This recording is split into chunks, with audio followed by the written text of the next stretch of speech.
résistance est née très spontanément un peu partout en France, par des gens qui n'y étaient nullement disposés, qui ne savaient pas ce qu'ils allaient faire, et qui simplement ont dit non à un moment donné.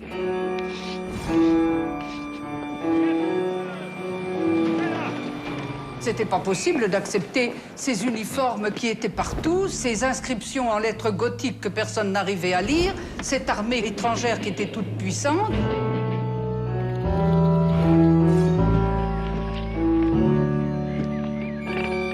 Nous étions, nous, absolument résolus à tout faire, tout et n'importe quoi, pour que, au moins, l'honneur soit sauvé.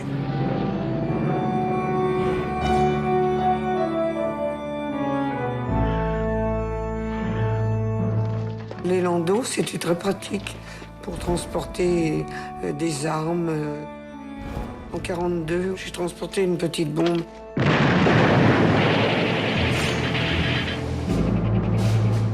Il ne faut jamais désespérer. Quand on veut quelque chose, si on le veut assez fort et qu'on est prêt à tout pour ça, ben on y arrive.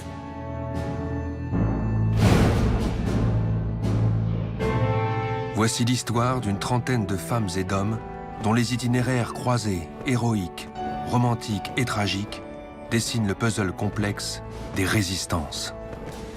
«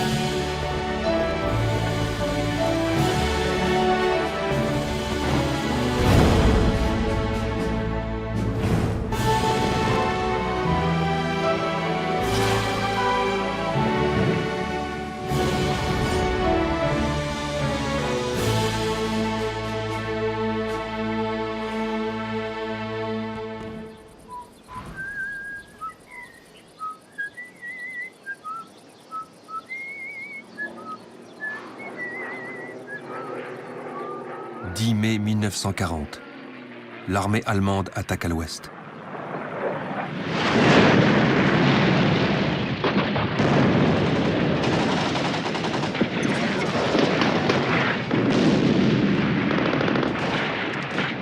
Les troupes françaises débordées, encerclées, surclassées par le Blitzkrieg, la guerre éclair, ne cessent de reculer.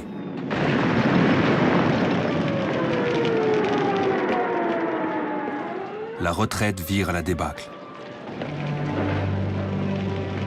En quelques semaines, on décompte plus de 60 000 morts, 200 000 blessés. Le désastre est immense, l'effondrement total. L'armée française se replie partout. Le capitaine Brossolette, à la tête de sa compagnie, franchit la Loire sous les bombardements à Sully dans la nuit du 16 au 17 juin. Pierre Brossolette, normalien et agrégé d'histoire, journaliste socialiste, est animé d'une rage froide contre l'état-major, les ordres contradictoires et la désorganisation totale. Il va bientôt entrer en résistance.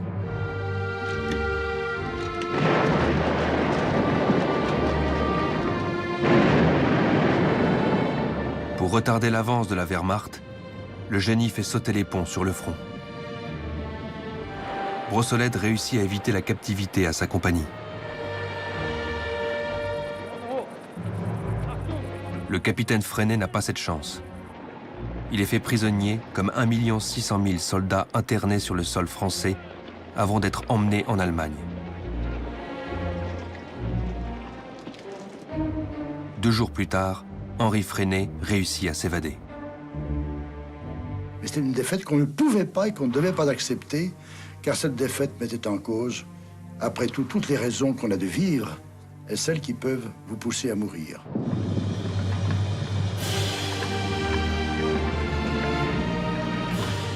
La violence du cataclysme jette 8 millions de Français sur les routes dans une pagaille indescriptible.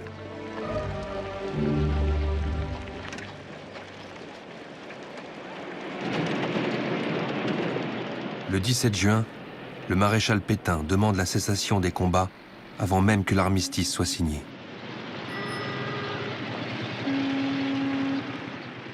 Français, à l'appel de Monsieur le Président de la République, j'assume à partir d'aujourd'hui la direction du gouvernement de la France. Serge Hacher, un jeune polytechnicien, croit au double jeu du vieux maréchal. Personnellement, j'ai pensé qu'il fallait suivre le maréchal Pétain. J'étais donc dans la situation d'un jeune homme de 20 ans et qui était convaincu que le maréchal Pétain était patriote, représentait l'opinion publique et allait continuer à penser à reprendre le combat. Je me suis adressé cette nuit à l'adversaire. Serge Hacher va mettre des mois à se débarrasser de cette illusion pour entrer dans la résistance active sous le nom de guerre de Ravanel. Et dans l'honneur, les moyens de mettre un terme aux hostilités. Avec mes parents, nous avons écouté à 12h30 le lundi 17 juin le discours du maréchal Pétain. Je me suis dit, mais il n'y a pas de doute, Pétain est un traître, il nous a trompés. Daniel Cordier, pas encore 20 ans, monarchiste d'Action française, se révolte contre la capitulation.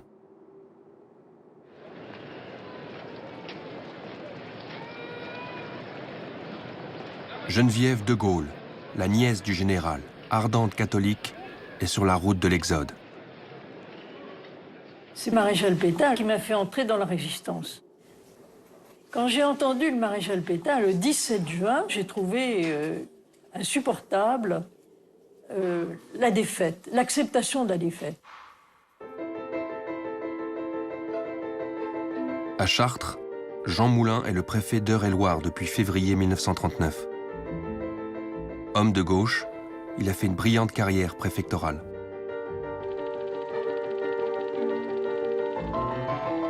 C'est un homme facétieux qui aime les plaisirs de la vie.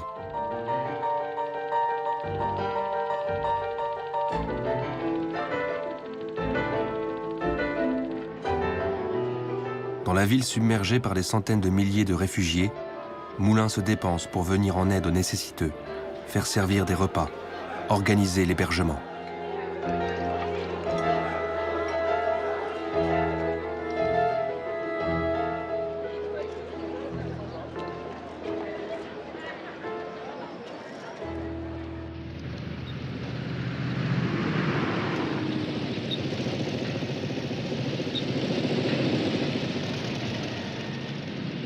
Quand les Allemands arrivent, Chartres s'est vidé de ses réfugiés et de ses habitants.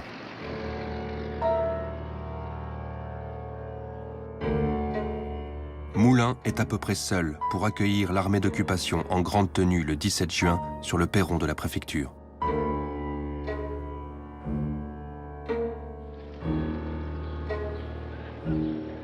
Quelques heures plus tard, les Allemands lui demandent de signer un document qui accuse à tort des soldats africains de l'armée française d'avoir massacré des civils.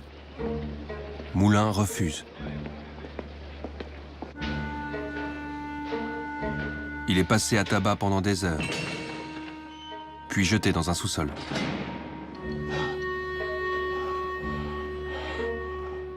Dans la nuit, il se lacère la gorge avec un bout de verre. Au matin du 18 juin, il baigne dans son sang, mais on parvient à stopper l'hémorragie. Pendant des semaines, le préfet Moulin porte une écharpe blanche pour masquer sa cicatrice.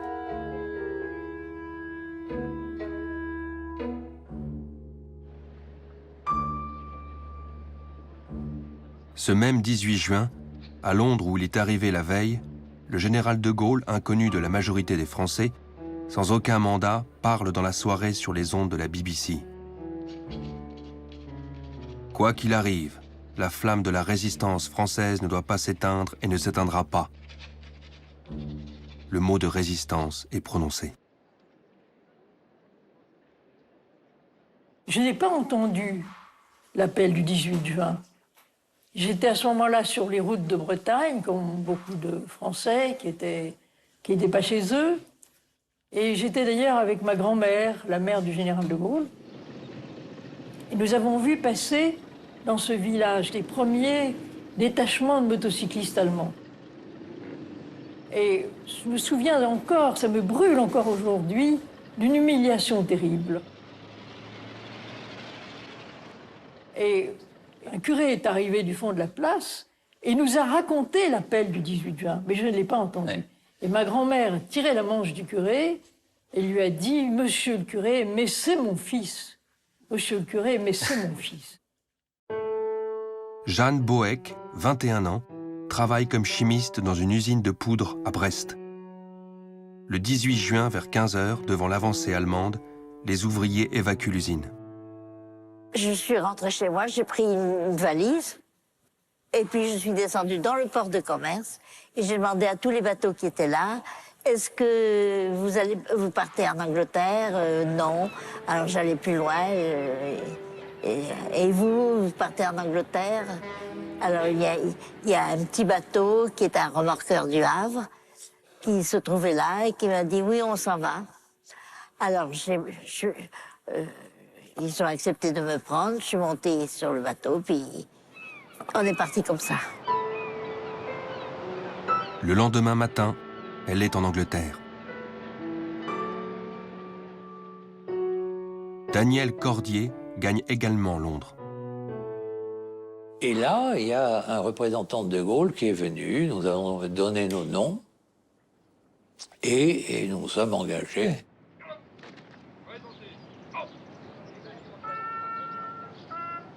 Pour les gaullistes, l'appel du 18 juin est l'acte de naissance de la résistance. Pourtant, bien peu des futurs membres de l'armée des ombres l'ont entendu. Les premiers gestes de ce qu'on n'appelle pas encore résistance naissent sans directive, sans direction ni mentor.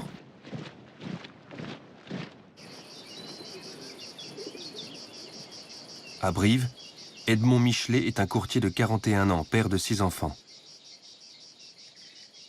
Dès le 17 juin, aussitôt après avoir entendu Pétain, il tire sur une Ronéo un texte de Charles Péguy.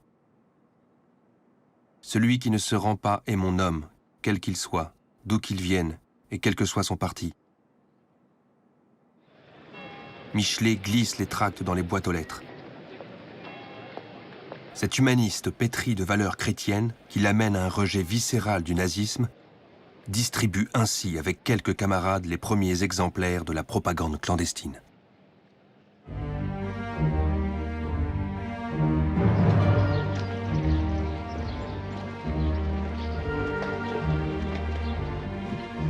La signature d'un armistice avec l'Allemagne le 22 juin et d'un second avec l'Italie le 24 juin met un terme au combat.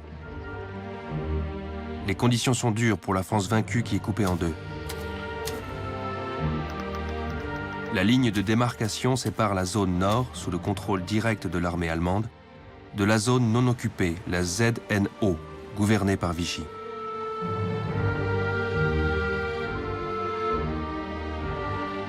Mais, au-delà de la coupure géographique, la signature de Rotonde trace une première ligne de partage. D'un côté, ceux qui consentent à la défaite, de l'autre, ceux qui la refusent et s'engagent ainsi sur le chemin difficile de la rébellion.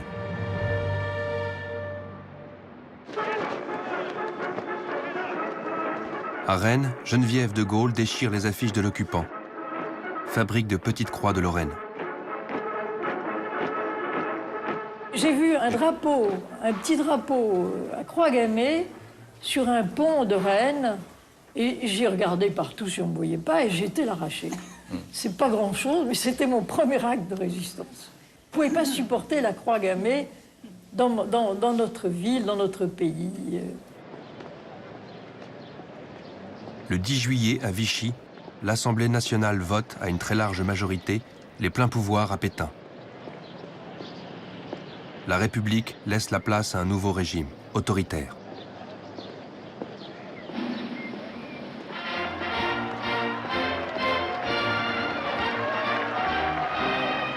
À Londres, De Gaulle, lui, est un homme seul.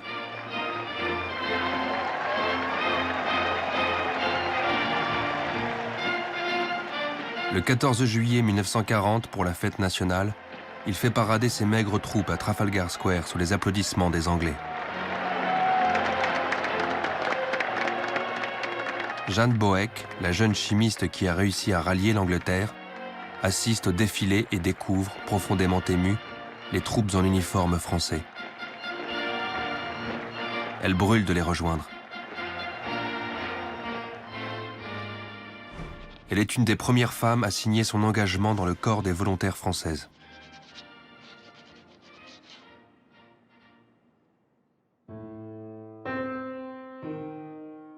André de Wavrin fait partie des rares officiers présents en Grande-Bretagne lors de l'armistice qui décident de rester aux côtés du général de Gaulle. Il se rend à son QG à St. Stephen's House.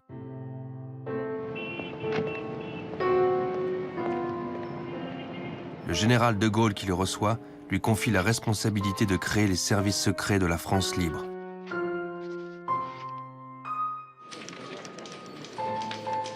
Dépourvu de toute expérience dans ce domaine, de Wavrin, 29 ans, qui prend le pseudonyme de Passy, met donc sur pied le service de renseignement qui deviendra plus tard le BCRA, Bureau central de renseignement et d'action. La première tâche est de recueillir des informations en France sur les installations militaires allemandes. Nous avions envoyé un certain nombre d'agents, dont le principal était Rémy, en France, qui s'est révélé un agent extraordinaire. Rémy, de son vrai nom Gilbert Renaud, 36 ans, est producteur de cinéma. Écœuré par la débâcle, cet homme d'extrême droite a gagné Londres dès le 22 juin. Affecté au 2e bureau sous le nom de Roulier, il fait partie, après la formation accélérée au métier d'agent secret, des 4 premiers Français libres envoyés en mission en France. On m'a dit, eh bien, voilà ce que vous allez faire. Vous allez partir, on va vous emmener en avion à Lisbonne. De là, vous passerez en France par l'Espagne. Et vous aurez pour tâche de surveiller les mouvements de l'ennemi le long de la côte, depuis Hendaye jusqu'au Mont-Saint-Michel, en passant par Brest. Pour remplir cette mission impossible, Rémy, bon organisateur, un peu tête brûlée et indocile, recrute des informateurs à Bayonne, Bordeaux ou encore La Rochelle. Ainsi se constitue l'un des premiers réseaux de renseignement de la France libre.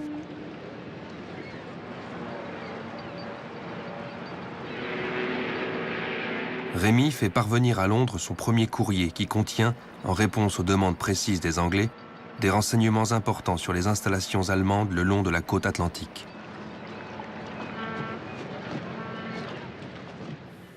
Il fallait compter, à partir du moment où le courrier était fini, jusqu'au moment où il arrivait à Londres, une bonne quinzaine de jours, ce qui faisait que, à supposer qu'il y ait des renseignements urgents, ils arrivaient périmés. Il fallait le temps de les étudier à Londres, et puis le temps de me répondre, si bien que la réponse ne m'est venue qu'au bout de 6 semaines. La réponse que vous avez faite à notre questionnaire est tellement précise et complète qu'elle ne peut qu'être l'œuvre d'un provocateur. À l'avenir, méfiez-vous de vos informateurs.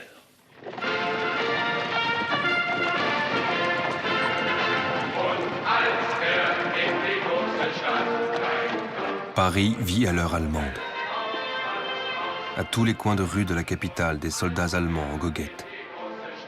Des croix gammées sur tous les édifices, des panneaux indicateurs en lettres gothiques.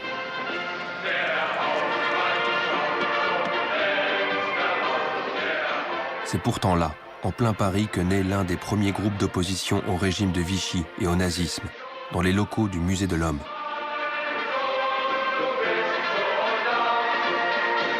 Au cours de l'été 1940, une bibliothécaire, Yvonne Audon, et 2 ethnologues d'origine russe, Boris Vildé et Anatole Levitsky, décident d'agir.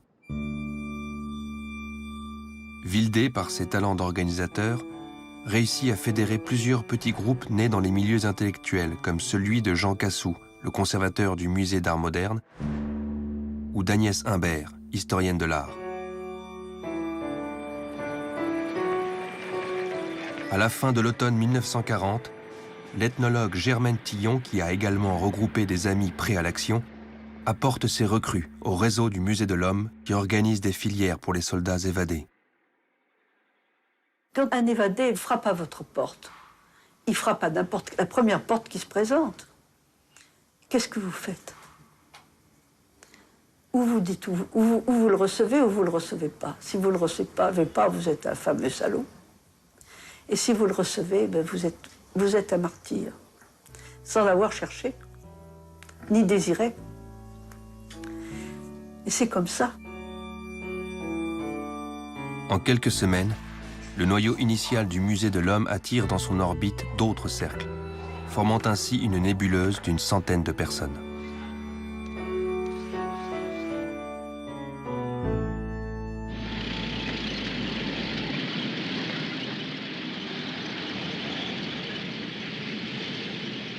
À l'été 40, le Parti communiste critique Pétain et Laval, mais ménage l'occupant nazi, allié de l'URSS depuis la signature du pacte germano-soviétique en août 1939. Boris Olban est un militant communiste roumain qui s'est évadé d'un camp de prisonniers. Le Parti communiste gardait son comportement, c'est-à-dire aucune action contre les Allemands qui, à l'époque, étaient traités par le Parti communiste français comme des alliés de Staline. Et ils ne pouvaient pas agir contre un allié de l'Union soviétique à laquelle ils étaient fidèlement attachés. Conformément à la ligne fixée par Moscou, l'orientation du PCF est limpide. Cette guerre est une guerre impérialiste. Il n'y a pas lieu de soutenir un camp plutôt que l'autre. Les tracts communistes dénoncent les banquiers de Londres.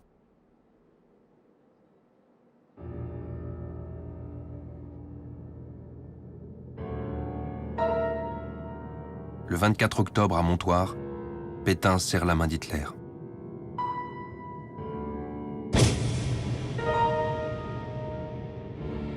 C'est dans l'honneur et pour maintenir l'unité française, une unité de 10 siècles, dans le cadre d'une activité constructive du nouvel ordre européen, que j'entre aujourd'hui dans la voie de la collaboration. Ravanel, replié à Lyon avec sa promotion de Polytechnique, installé dans l'école de santé du boulevard Berthelot, pensait jusque-là que De Gaulle et Pétain s'étaient réparti le travail. Comme beaucoup de Français, il ne comprend pas lorsqu'il entend Pétain parler de collaboration. Comment se faisait-il que ce maréchal Pétain appelait à la collaboration, c'est-à-dire à une activité visant à aider Hitler? On allait au-delà des accords d'armistice. Donc pour moi, c'était un terrible choc, et je garde encore en mémoire ce choc. Comment est-ce qu'un maréchal Pétain peut serrer la main d'un type comme Hitler?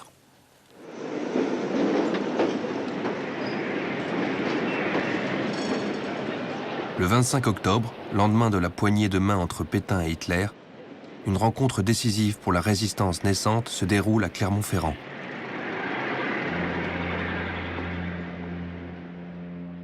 Jean Cavaillès, normalien, professeur de philo qui vient de s'évader après une guerre courageuse, retrouve à la brasserie de Strasbourg, place de Jaude, une collègue, Lucie Samuel, agrégée d'histoire et géographie qui n'a pas froid aux yeux. Pendant le déjeuner, comme c'était, vous savez, c'était fin septembre, on avait son franc-parler. On ne supposait pas encore que les polices politiques pouvaient arrêter les gens pour délit d'opinion.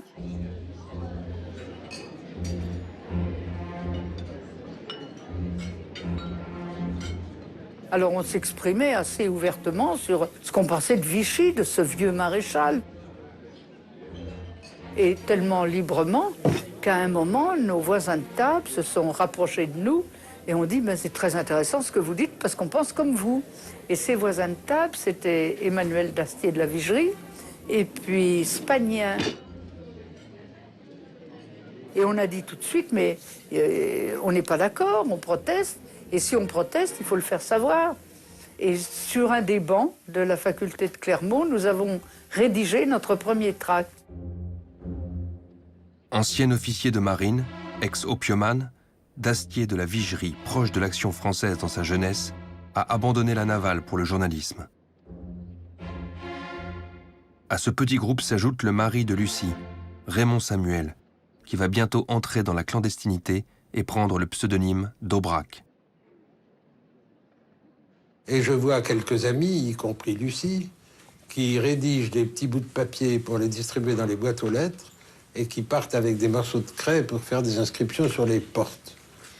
Et je trouve ça un petit peu futile et enfantin, jusqu'au moment où, quelques jours après, je décide de participer à ce jeu. Il y avait sûrement une dimension ludique dans les premières activités de résistance. Cette rencontre marque la naissance d'un groupe qui prend le nom de la dernière colonne.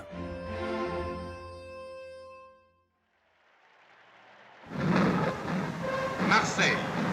Après le premier salut officiel, c'est la descente vers ces rues où se pressent 1 million d'hommes, de femmes, d'enfants, qui de toute leur voix acclament le chef, qui de tout leur cœur et de toutes leurs âmes ressentent cette impression émouvante de connaître enfin un chef qu'ils veulent suivre et qu'ils peuvent aimer.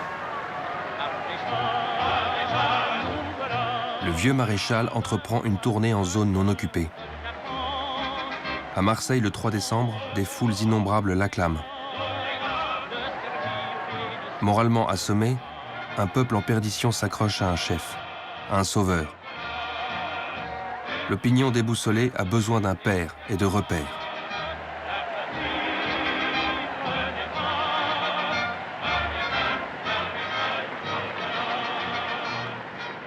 En tant que sous-chef de garnison, Henri Freinet, qui a été affecté à Marseille, accueille Pétain dans la capitale phocéenne. Tout à l'illusion du double jeu du maréchal, Freinet continue de lui faire confiance. Je croyais profondément à la sincérité de l'homme. Et d'ailleurs, le premier manifeste dont malheureusement je n'ai pas conservé la trace, qui est l'un de mes regrets, se terminait par ces mots: « Puisse le maréchal Pétain vivre assez longtemps pour voir le couronnement de l'œuvre que nous entreprenons. »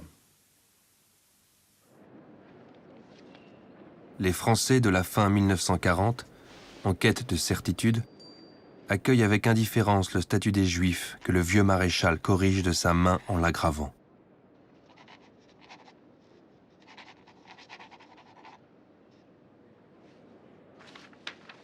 Toujours de sa main, Pétain signe le 2 novembre la révocation de Jean Moulin, préfet d'Eure-et-Loir.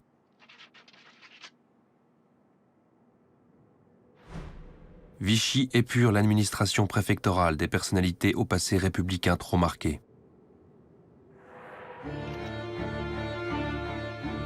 Preuve de sa volonté d'agir, Jean Moulin, avant de quitter Chartres, se fait établir une fausse vraie carte d'identité au nom de Joseph Jean Mercier. Sous ce faux nom, il demande un visa pour les États-Unis. Cette démarche est un leurre. Moulin veut se rendre à Londres. Mais avant, il décide de dresser l'inventaire des mouvements de résistance dans les 2 zones. Il va à Paris. Il retrouve dans un restaurant, le Colibri, place de la Madeleine, un de ses vieux amis qu'il charge de se renseigner sur les groupes de zones occupées.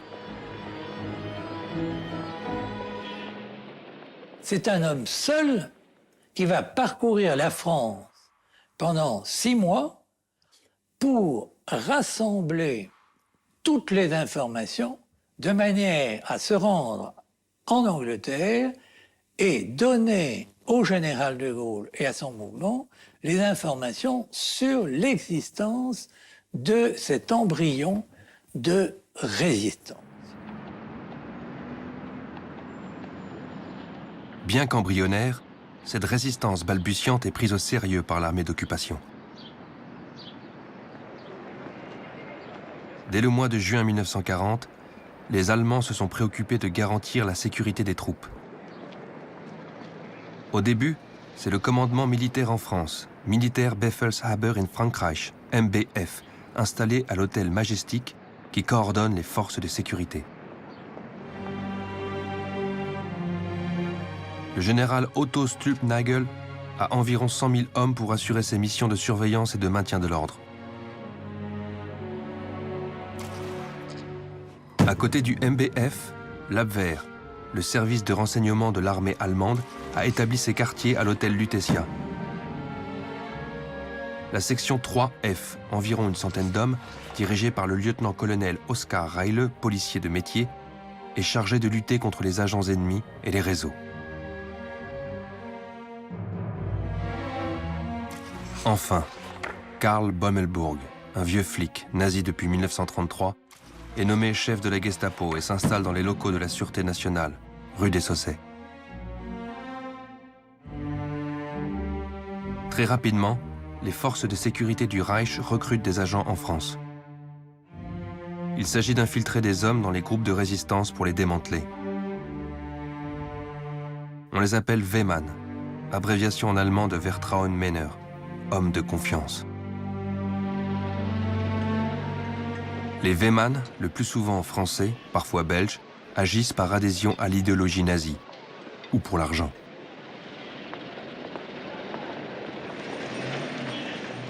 Les Wehmann, pendant toute la guerre, vont être les agents les plus efficaces contre la résistance, à l'origine de la chute de la plupart des réseaux. L'histoire de la résistance est également celle de son infiltration.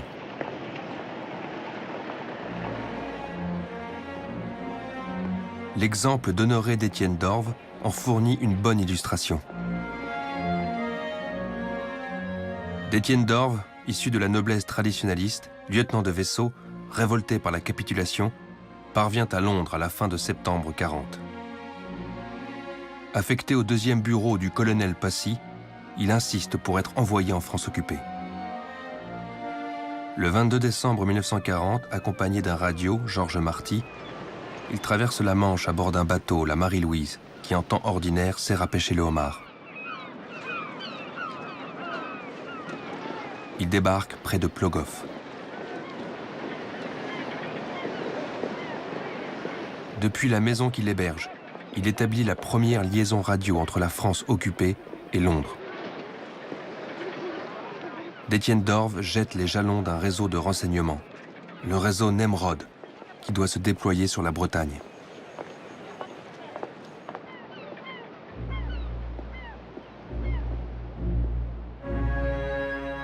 Mais Honoré d'Étienne d'Orves est arrêté le 22 janvier 1941, ainsi que les 23 autres membres du réseau.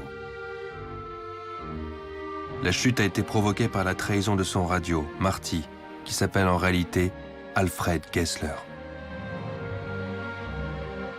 Ancien quartier-maître de la marine, Gessler a offert ses services au contre-espionnage allemand par appât du gain. Après l'arrestation d'Étienne d'Orves, Gessler continue de travailler pour l'occupant. Il ne sera démasqué qu'en juin 1941.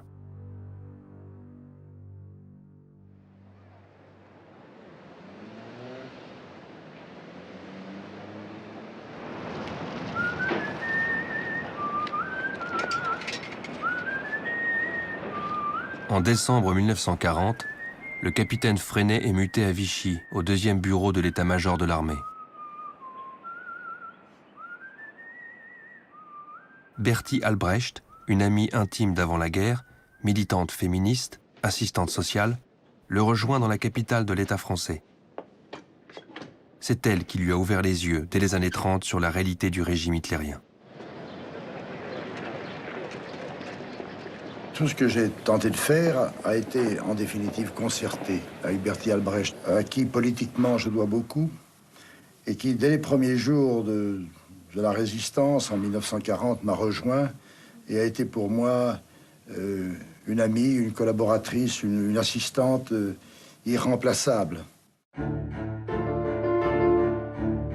Bertie Albrecht prend en charge la fabrication du bulletin d'information et de propagande, une feuille dactylographiée. Le bulletin tapé à 18 exemplaires sort 2 fois par semaine et remporte une audience grandissante.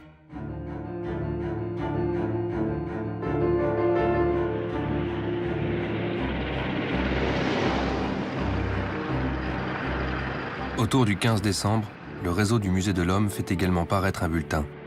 Résistance. Résistez. C'est le cri qui sort de votre cœur à tous dans la détresse où nous a laissé le désastre de la patrie.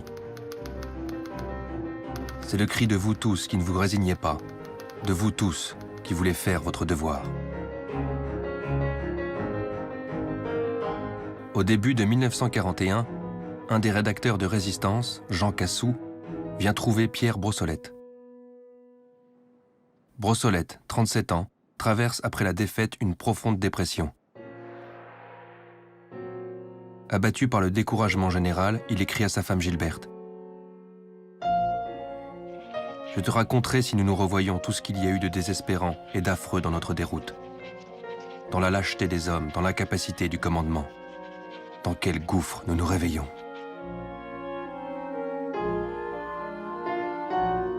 Après sa démobilisation, Gilberte et Pierre Brossolette ont racheté début novembre 40 une librairie au 89 rue de la Pompe à Paris en face du lycée Janson de Sailly. Entre les gommes et les crayons, la boutique sert bientôt de lieu de rencontre et de boîte aux lettres pour les résistants.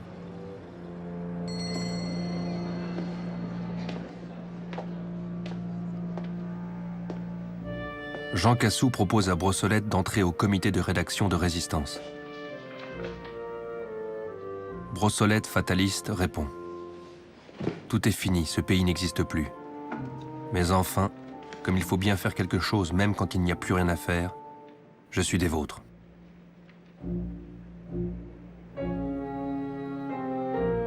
Rédacteur en chef du journal Résistance, Brossolette met tout son immense talent d'écriture dans des articles rédigés d'un trait de plume. Le 5e numéro de Résistance paraît le 25 mars 1941. Ce sera le dernier.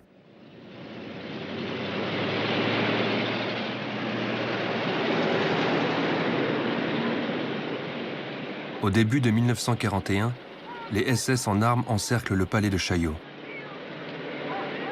Le coup de filet conduit à l'arrestation de presque tout le réseau du Musée de l'Homme, infiltré depuis des semaines par un agent double, un Weymann.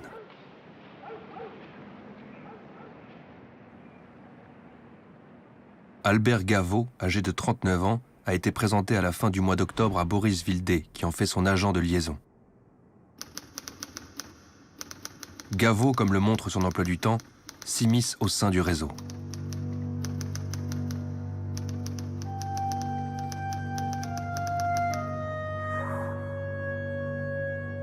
Bien rémunéré, l'agent double balance tout ce qu'il sait à son employeur, Bommelbourg, le chef de la Gestapo.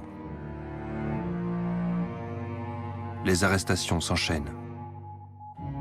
La bibliothécaire Yvonne Audon est arrêtée, ainsi que Agnès Imbert, Boris Vildé et Anatole Levitsky. 7 des accusés seront fusillés. Les autres connaîtront l'enfer de la déportation. Germaine Tillon récupère ce qui reste du réseau et continue de faire fonctionner la filière évasion.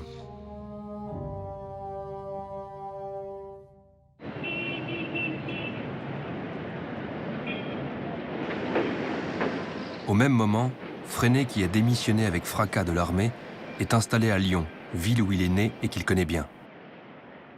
Bertie Albrecht le rejoint. En avril, il lance un journal.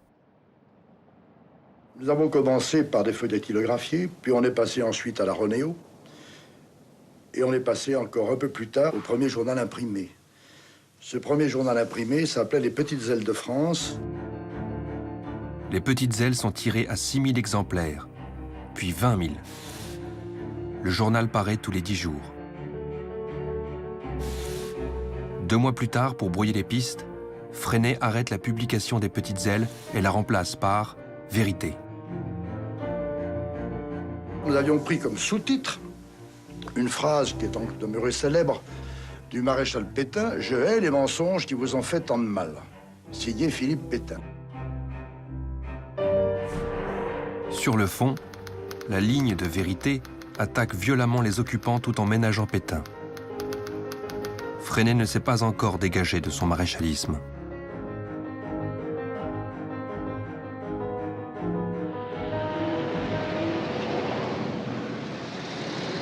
Toujours à Lyon, un autre groupe de résistance naît au début de 1941. Jean-Pierre Lévy n'a pas encore 30 ans. Juif alsacien, cet ingénieur commercial n'a qu'une idée depuis qu'il a été démobilisé: continuer le combat, d'une manière ou d'une autre. Officiellement, il travaille dans une entreprise de location de sacs qui lui permet de voyager beaucoup. il rentre en contact avec un petit noyau qui se réunit régulièrement au Moulin Joly, place des Terreaux. Lévy intègre le groupe et s'efforce de développer la diffusion du bulletin France Liberté. Au printemps 41, nous essayons de trouver un moyen de diffusion un peu plus important de nos tracts. Mais à ce moment-là, il a fallu payer la Renéo, il a fallu trouver du papier, il a fallu trouver de l'encre. Ce sont des détails qui paraissent ridicules, mais dans les conditions dans lesquelles on vivait à l'époque, et le contrôle policier qui, à l'époque, ne l'oublions pas, était fait par les Français. C'est le début d'un processus qui va conduire le jeune homme à devenir l'un des principaux responsables de la résistance en zone sud.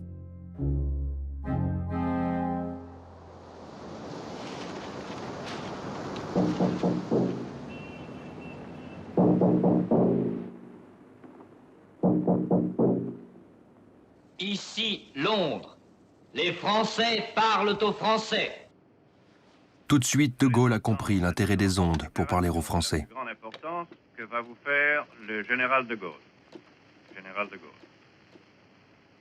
L'ennemi a cru qu'il avait abattu la France. Or, toute la France sera debout. Au fil des discours, la radio devient le lien physique entre De Gaulle, l'exilé, et le peuple occupé. Ni chez nous, ni chez nos amis, ni chez nos ennemis. Le général lui-même l'utilisera 67 fois, de 1940 à 1944. En attendant qu'elle marche avec toutes ses forces vers la victoire et vers la grandeur.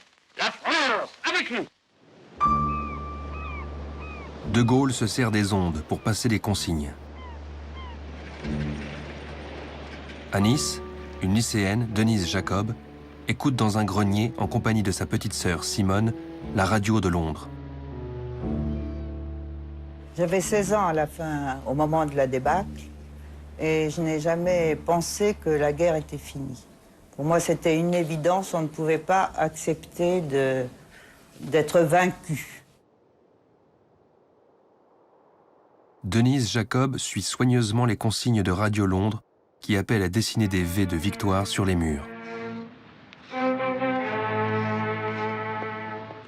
Il ne faut pas désespérer, on les aura. Il ne faut pas vous arrêter de résister. N'oubliez pas la lettre V. Écrivez-la, chantonnez-la, V, V, V, V. Sur les murs. À Lille, le 28 mars, la police compte plus de 5000 V. Les Dorifores et sans remords. À Paris, 6400 V sont recensés début avril. V, V, V, V.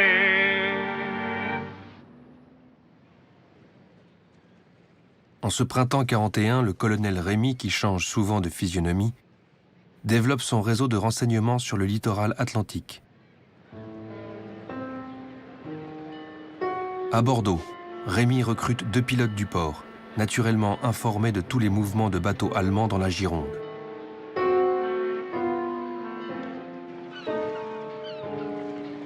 Puis, à Brest, un lieutenant de vaisseau, bien qu'admirateur du maréchal, accepte de lui livrer des renseignements. Il signale que 7 sous-marins allemands sont basés dans la rade.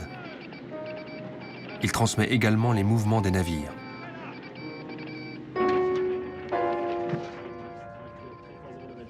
Grâce à ces informations, le Bismarck, l'énorme cuirassé de la marine allemande dont le lancement avait été baptisé par Hitler, est coulé par les Britanniques au mois de mai 1941.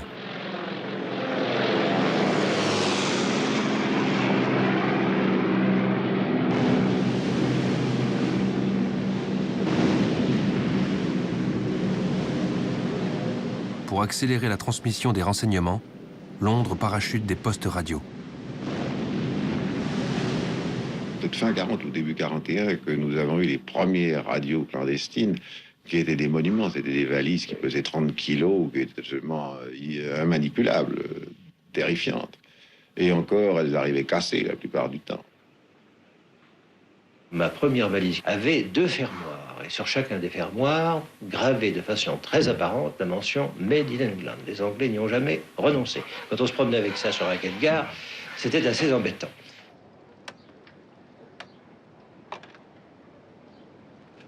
À la fin 41, le service de renseignement français a envoyé 29 agents sur le continent. 12 postes de radio communiquent avec l'Angleterre, dont 6 pour le réseau Rémy.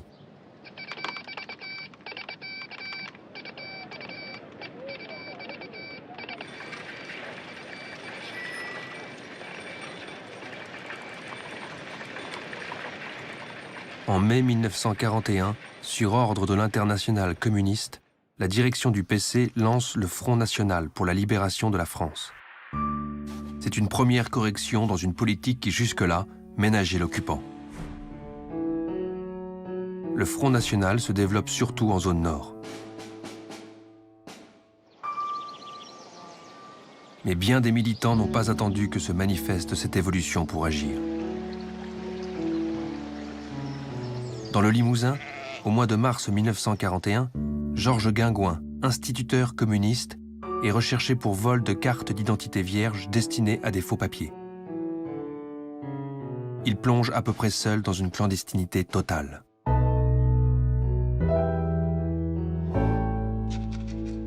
Guingouin se cache dans la forêt de Châteauneuf, à 30 km à l'est de Limoges pendant de longs mois. Puis près d'Émoutier. Les conditions de survie dans un trou creusé dans la terre sont précaires.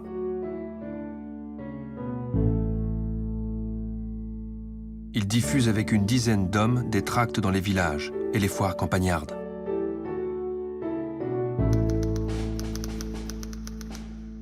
Condamné par contumace, il apparaît bientôt pour les paysans limousins comme une sorte de Robin des Bois insaisissable.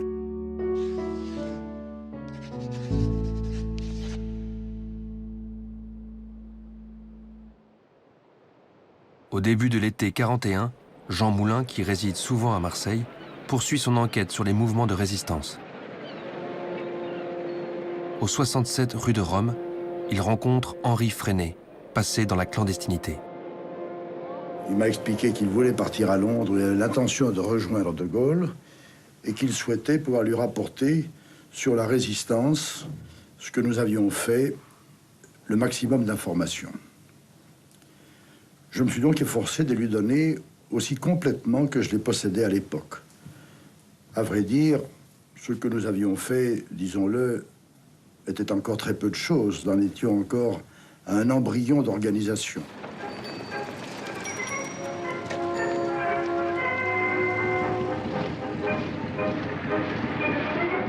La conférence que fait Freinet à Moulin ne peut être qu'incomplète. De nombreux groupes existent qui agissent chacun dans leur coin sans que les autres connaissent leur existence.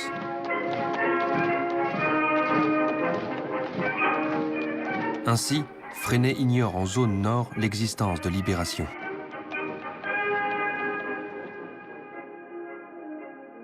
C'est un syndicaliste, Christian Pinault, qui écrit et tape lui-même, chez lui, 52 rue de Verneuil, sur une machine à écrire portative, une feuille qu'il baptise « Libération, zone nord », qui paraît chaque semaine. Je tiens à souligner que Libération est le seul journal qui, du 1er décembre 1940 à la libération de la France, est paru sans qu'une seule semaine sa parution ait manqué. Peu à peu, autour du bulletin Libération Nord, des socialistes et des syndicalistes se regroupent au printemps 1941. Ce sont les premiers jalons de ce qui deviendra le mouvement Libération.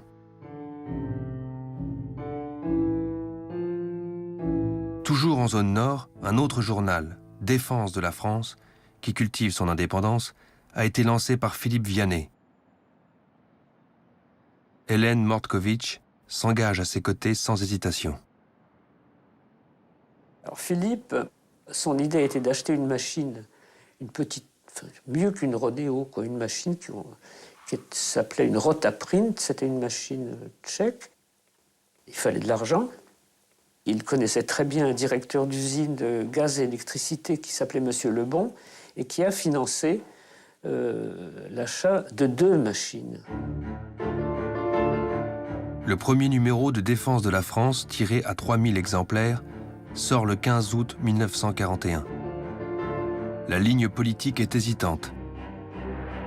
Résolue à lutter contre l'occupant, Défense de la France ménage Pétain, et critique les Français de Londres, soumis à ses yeux à une puissance étrangère avec cette formule « ni allemand, ni russe, ni anglais ». Convaincu du double jeu de Pétain, Vianney se tient volontairement à l'écart des autres organisations de la résistance. Défense de la France compte dans les premiers mois quelques dizaines de militants.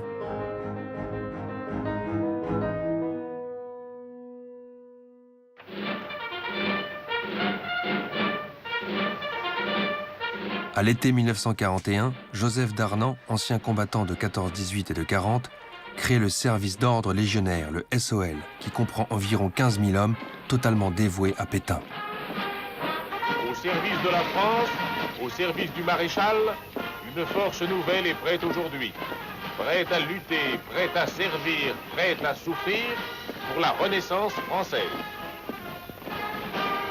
Le SOL, milice virile soumise au chef, prône l'antisémitisme, le rejet de la démocratie et la collaboration avec l'occupant.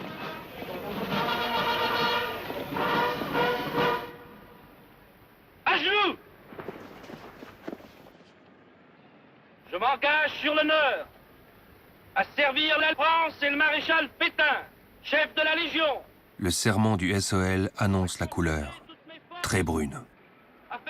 SOL, faisons la France pure. Bolcheviques, francs-maçons ennemis, Israël ignoble pourriture. Écœuré, la France vous vomit.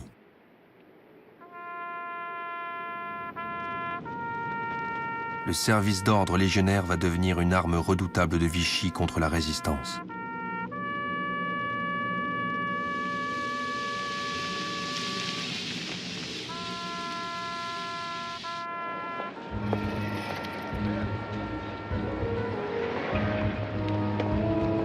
La vie quotidienne s'avère de plus en plus difficile. Les tickets de rationnement provoquent de longues files d'attente pour du pain ou du lait. La hausse des prix et les difficultés du ravitaillement aiguisent le mécontentement de la population.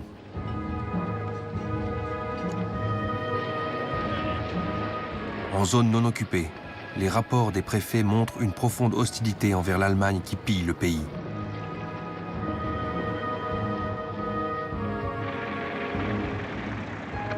Le prestige même du maréchal Pétain commence à s'affaiblir.